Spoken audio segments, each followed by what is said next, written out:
Hello, everyone, and welcome to another episode of my podcast, Soul Talk and Psychic Advice.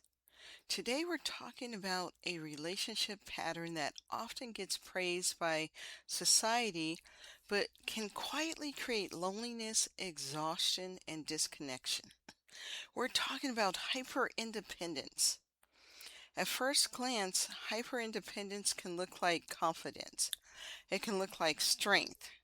It can look like success. The hyper-independent person is often the one who has everything together. They're capable, reliable, responsible, self-sufficient. They don't ask for much. They don't need much. Or at least that's what it looks like on the outside. But underneath that strength is often a nervous system that learned a painful lesson. I can only depend on myself. Many hyper-independent people are avoiding connection because they don't want love. They're avoiding dependence because dependence often feels unsafe. It once was very unsafe for them. They learned that relying on others led to disappointment, rejection, criticism, abandonment, or betrayal. So they adapted. They became the person who never asked for help, the person who carries everything alone, the person who appears to be strong while quietly struggling. If you ever found it easier to help others than to receive help, if asking for support felt uncomfortable, or if vulnerability felt dangerous, today's episode may resonate deeply with you. Because hyperindependence is not it's often not a personality trait. It's a survival strategy. And understanding it can be the beginning of profound healing. What is hyperindependence? Hyperindependence is an extreme form of self-reliance. It's the belief that needing others is risky. It is the tendency to handle everything yourself even when support is available. It is a habit of carrying burdens alone because somewhere deep inside asking for help feels unsafe. People with hyper-independent patterns often say things like, I do it myself. I don't want to bother anyone. It's easier if I handle it. I don't trust people to follow through. I don't need anyone. But beneath these statements is often something deeper. A fear of disappointment, a fear of rejection, a fear of vulnerability, a fear of relying on someone who may not show up. Especially if you've had people flake out on you when you've really needed help the most. Or, they say they're going to help and then they're like, well, something came up. And it's like, well, people don't care about me anyway. So why would I ask for help? There are valid reasons for being independent. Hyper independence isn't simply enjoying your own company. Healthy independence is empowering. Hyper independence is protective. It's the difference between choosing solitude and feeling unable to trust support. And sadly, we are living in times where people just feel like they don't have to follow through. Well, I made plans, I don't feel like it anymore. I just won't show up, or I just cancel at the last minute.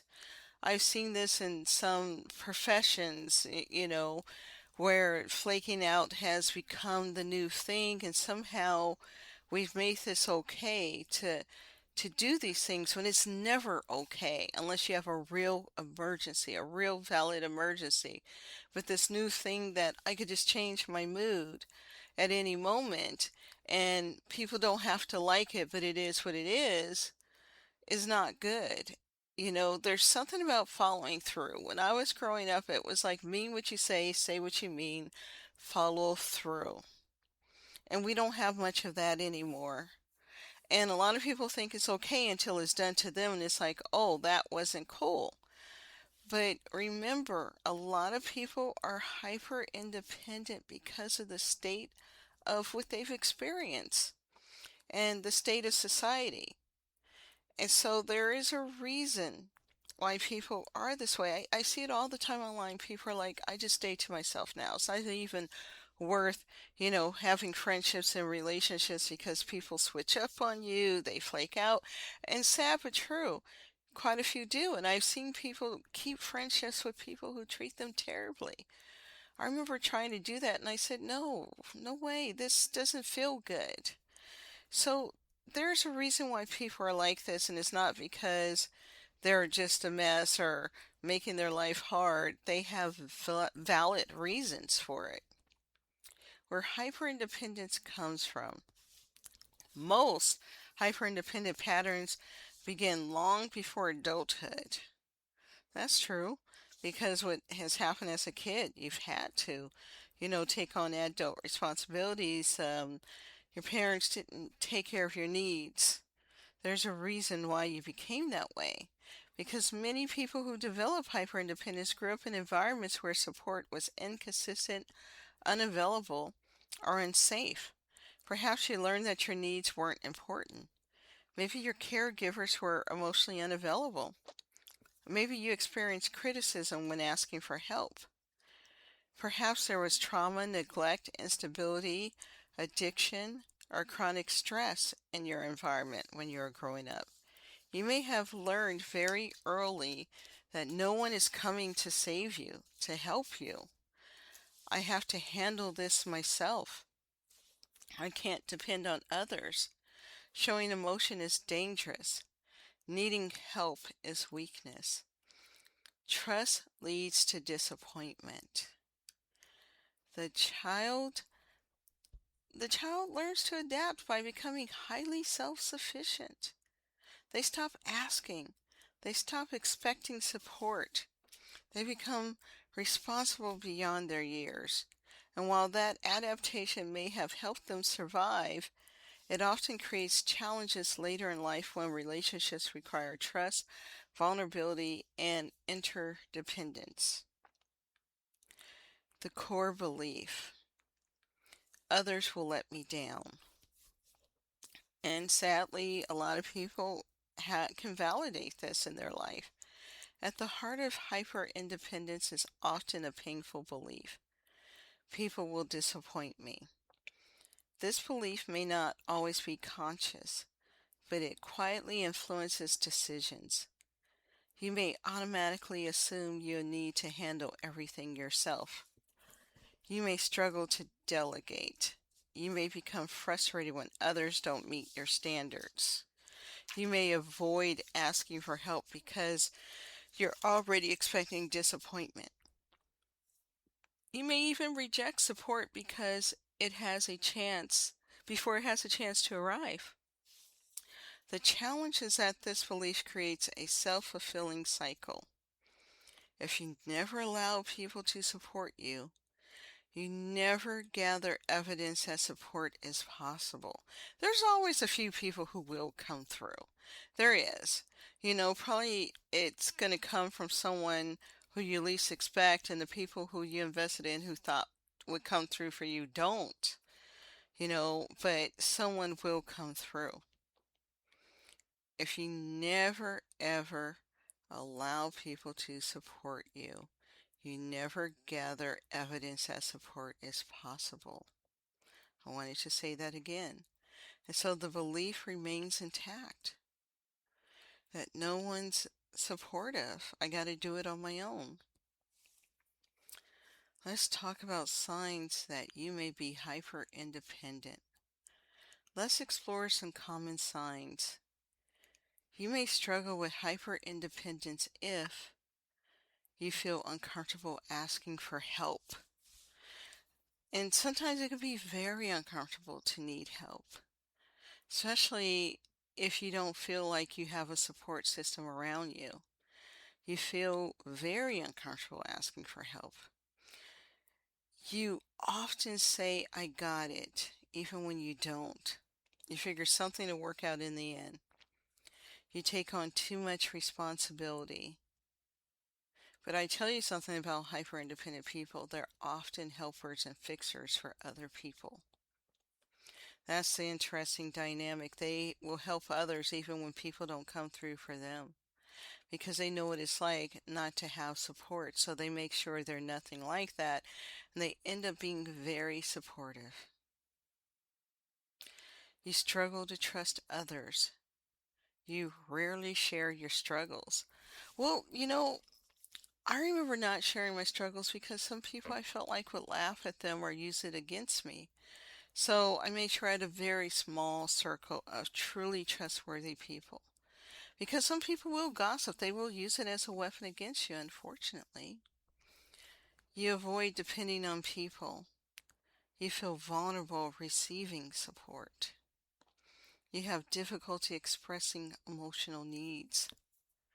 You secretly wish people would help, but resent having to ask. And sadly, some people are like, don't they just know I need help? No, you have to voice it. You have to let people know what you need. And some may say no, but someone will say yes. You feel exhausted carrying everything alone. You often believe that nobody truly understands you. You could get stuck in the loop of I'm all alone, nobody cares, nobody understands me. Many hyper-independent individuals appear incredibly capable on the outside, but internally they may feel overwhelmed, isolated, and unsupported, and could fall into depression and become loners even if they don't want to be alone. And so it really can shrink your world to be hyper independent. Hyper independence in relationships. Hyper independence can create unique challenges in relationships. You may genuinely want connection. You may desire intimacy. You may long for partnership. But when someone tries to get close, your protective system activates. You may think, I don't need anyone. I don't want to rely on them. What if they leave? What if they disappoint me? As a result, partners may feel shut out, not because you don't care, but because allowing someone to support you feels vulnerable. You may share very little about your struggles. You may minimize your needs. You may appear emotionally distant even when you deeply love someone. Over time, relationships can feel one-sided. You become the giver, the fixer, the strong one, but rarely the receiver. A lot of people struggle with receiving. They don't know how. It's so uncomfortable. It's so triggering. You have to do a lot of work around it. You have to do shadow work, therapy. You have to do a lot around why it's hard to receive because it affects your whole life. Just aren't going to come to you. You got to have that receiver energy for what you desire to show up and what you want to manifest. I did a whole podcast on that. And this often creates loneliness when you're rarely the receiver because people can only connect with parts of you that you're willing to reveal. And a lot of people think that they hold back until it's safe. It never becomes safe if you keep holding back. You have to take risks. Life is about being vulnerable. Being vulnerable isn't always comfortable, but life is about vulnerability in every way possible. In relationships, revealing how you feel and what you want, and in work, going after your goals. It's everywhere. Vulnerability is the root of our existence. We need it. We have to do it. You have to be vulnerable to manifest too. The hidden cost of being strong. Yeah, we really cheer on strong people in society, and we really should stop doing that because usually the strong person is barely keeping it together. I remember when my son died, people were like, you're strong, you're strong. I was cracking, and people didn't want to see that. I was trying to show it, and it made them uncomfortable. So then you're like, forget it. I just won't show it anymore. We say people are strong because we don't want to see their vulnerability. Then we have to step back and actually care for a moment and be present for a moment with something that's uncomfortable for us. So many hyper-independent people receive praise for their strength. They are admired for being capable, reliable, resilient. But strength without support can become exhausting. Being strong all the time means no place to fall apart, no place to be held, no place to rest, no place to receive. Many hyper-independent individuals are carrying enormous emotional loads that nobody knows about. Not because they don't care, but because they have become so accustomed to handling everything alone. At some point, strength becomes isolation, and isolation can quietly drain the soul. Hyperindependence and the nervous system. As a somatic practitioner, I see hyperindependence as more than a mindset. It's a nervous system adaptation. Your body learned that safety came from self-reliance. Control became protection. Dependence became risk. Vulnerability became dangerous. As a result, receiving support can actually feel uncomfortable, even when someone is trustworthy, you know, even when help is available. Your nervous system may interpret support as exposure. This is why healing hyperindependence often requires body-based work. You aren't simply changing thoughts, you're teaching your nervous system that connection can be safe. Hyperindependence and healers, empaths, and spiritual people, because a lot of us in this world have this problem. This pattern is incredibly common among healers, coaches, psychics, and empaths. Many people in helping professions become experts at supporting others. They know how to hold space. They do.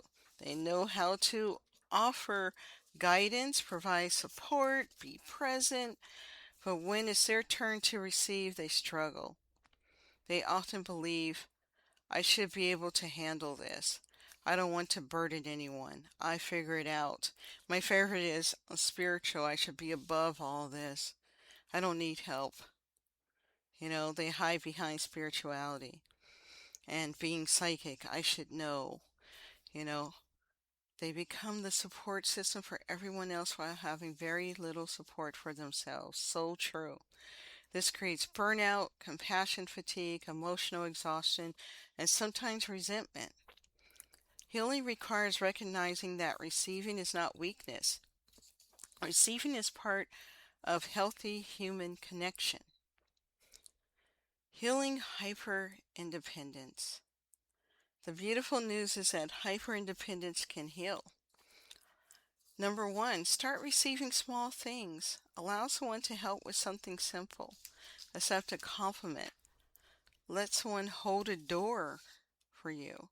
Accept support without immediately reciprocating. These small moments teach the nervous system that receiving can be safe. 2. Practice asking. Ask for help before you're overwhelmed. Ask for support before you're exhausted.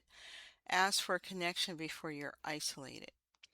This may feel uncomfortable at first. That's okay. Growth often feels unfamiliar. Share more of your inner world is number 3. You don't need to share everything, and don't share everything, but begin allowing trusted people to see what's happening beneath the surface. Connection grows through authenticity. Yes. 4. Challenge the belief that you must do everything alone. Ask yourself, is this actually true? Or is this an old survival strategy? Many people discover that they have more support available than they realize. Build safe relationships. Healing doesn't happen in isolation. It happens through safe connection. Choose people who are consistent, reliable, emotionally available, and trustworthy. Allow yourself to gather evidence that not everyone will disappoint you. Because, there are a lot of good people in the world. There are people who get it, people who care, people who could show up, people who could be reliable. But if you have people in your life who have changed plans at the last minute, especially when you were counting on them, or you guys have plans to do an event together or something, those are people you step away from. They're not trustworthy, they're not safe. People who can show up and follow through. This needs to make a comeback. All this, well, I don't feel like it today shit has got to go. Yeah, sometimes people have a moment where they're depressed or they're going through something, but a lot of times you find that they canceled on you and they went to go do something else. They just found something better to do. And so really, start looking at who's in your life. And it's like, okay, do I need to get some of these people out of my life if they're not really able to show up for simple things, because they're not going to show up for big things. And you probably have been there and been reliable for them, and it's not paying off, and it's not tit for tat or keeping score. But if you're a giver, you should have people in your life who are givers too, not just takers, but often givers attract takers. And that's something that has to be addressed, and you have to set some firm boundaries. Closing thoughts. If you ever recognize, I mean, if you recognize yourself in today's episode, if you've ever done any of these things, I want you to know something important. Your hyperindependence didn't develop because you're cold or difficult or incapable of love. That isn't why. It developed because at some point your nervous system learned that self-reliance was safer than dependence. That adaptation helped you survive. It may have protected you during the difficult seasons of life, but healing invites new possibility. A life where strength and support can coexist. A life where independence doesn't require isolation. A life where vulnerability isn't weakness. A life where receiving feels just as natural as giving. You don't have to carry everything alone. You were never meant to. Humans are wired for connection, for support, for community, for relationship. And one of the bravest things you could do is allow yourself to experience that support. Not because you're weak, but because you're finally learning that you don't have to survive everything by yourself. That is important. So thank you for listening today. And until next time, be gentle with yourself, honor your healing journey, trust your inner wisdom, and remember, true strength isn't found in carrying everything alone. True strength is knowing when it's safe to let someone help carry it with you. So again, thank you for listening. Have a great day, and I will see you in the next episode.